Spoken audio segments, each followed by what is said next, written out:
Hello, everyone. Are you looking to improve your English speaking and listening skills? Look no further. Our podcast conversations are the perfect way to improve your English language skills by watching our podcast conversations. You'll be able to hear authentic English spoken at a natural pace by native speakers, helping you to better understand the language and improve your listening skills. Additionally, by listening to our conversations, you'll be able to pick up on common English phrases and idioms, helping you to improve your speaking skills and sound more natural when speaking English. So join us for our podcast conversations and take your English language skills to the next level. We are going to see the most interesting and informative topic related to the internet in today's video. I am so excited about it. Are you excited too? Hey, Robin, how are you doing today? Hi, Ronica, I'm doing great. How about you? I'm good too. I was just thinking about the amazing benefits of the internet. What do you think about it? I completely agree with you, Ronica. In my opinion, the internet has revolutionized the way we access information. Absolutely. It's amazing how we can get access to so much information on just about any topic with just a few clicks. Yes, and not just that. The internet has also made communication so much easier and convenient. That's right, whether it's through social media, email, or video calls. We can now communicate with people from all around the world without any hassle, and with the rise of e-commerce shopping has become so much easier and more accessible. Yes, we can now shop from the comfort of our own homes and have anything delivered right to our doorstep. And let's not forget about the impact the internet has had on education. With online courses and resources, learning has become more accessible to people of all ages and backgrounds. Definitely, the internet has also opened up a world of opportunities for businesses to reach a wider audience and expand globally. That's right. And with the rise of online marketplaces, small businesses can now compete with larger ones on a more level playing field. All in all, the internet has provided us with endless opportunities for growth and development in so many different areas. It truly is a game. Share, that's true, my dear friend. There is no doubt. Robin, there are so many other advantages of the internet that we haven't talked about yet. Absolutely, Ronica. One of the biggest advantages is the ability to work remotely or from home. Yes, remote jobs have become increasingly popular in recent years, and the internet has played a huge role in making that possible. And let's not forget about the entertainment aspect with streaming services like Netflix, and you have access to a wide range of movies, TV shows, and other content that's right. And the internet has also made it easier for us to collaborate with others, regardless of where they are in the world. We can now collaborate with others in real time, all thanks to the internet. And of course, social networking is another huge advantage. We can now connect with people from all over the world and share our thoughts, ideas, and experiences. Absolutely. And the internet has also made our lives more convenient.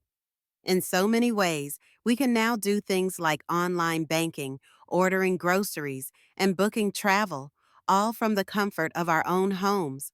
All in all, the internet has had an incredible impact on our lives, and it's hard to imagine what life would be like without it.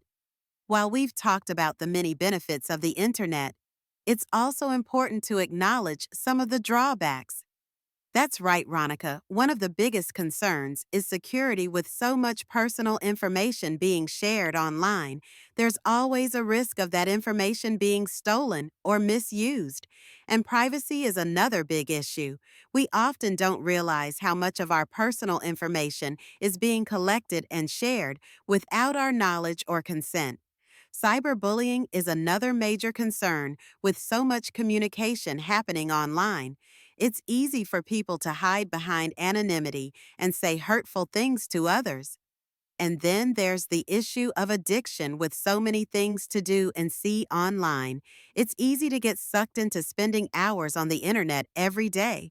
And let's not forget about the problem of fake news. With so much information being shared online, it can be hard to distinguish fact from fiction.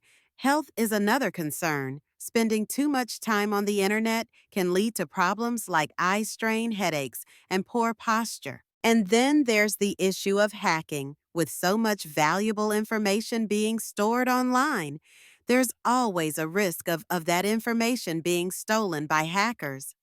Lastly, there's the problem of time wastage. It's easy to lose track of time when we're browsing the internet, and that can lead to us neglecting other important things in our lives. All of these are valid concerns, and we need to be aware of them and take steps to mitigate them as much as possible. Hey, Robin, I wanted to ask you about something that's been on my mind lately. Do you think grammar is important for speaking English fluently? That's an interesting question, Ronica. I think it depends on what you mean by important. Of course, having good grammar can make it easier for people to understand you, but I don't think it's always necessary to speak perfect English in order to communicate. Music effectively. I see what you mean, but don't you think that using incorrect grammar can make you sound uneducated or unintelligent? Not necessarily. I think it's more about how you use language to express yourself. Even if you make some grammatical errors, you can still convey your thoughts and ideas clearly if you choose the right words and phrases. Hmm, that's a good point. But isn't it also true that some people judge you based on your grammar? Like if you're trying to get a job or meet new people, they might think less of you. If you don't speak perfect English, unfortunately, that can be true in some situations, but I think it's important to remember that not everyone has had the same opportunities to learn and practice English, and it's not fair to judge someone's intelligence or worth based solely on their grammar skills. I totally agree with you, Robin. I think it's more important to focus on being kind and understanding towards people, regardless of their language abilities exactly. And if you're someone who wants to improve your grammar skills, there are plenty of resources out there to help you. But it's important to remember that your worth as a person isn't defined by your ability to speak perfect English. Thanks for talking with me about this, Robin. You've given me a lot to think about. Here is some words for you. If you don't know, please learn the words. It's crucial to know enough English words. Convenient, expand, acknowledge drawbacks, suck.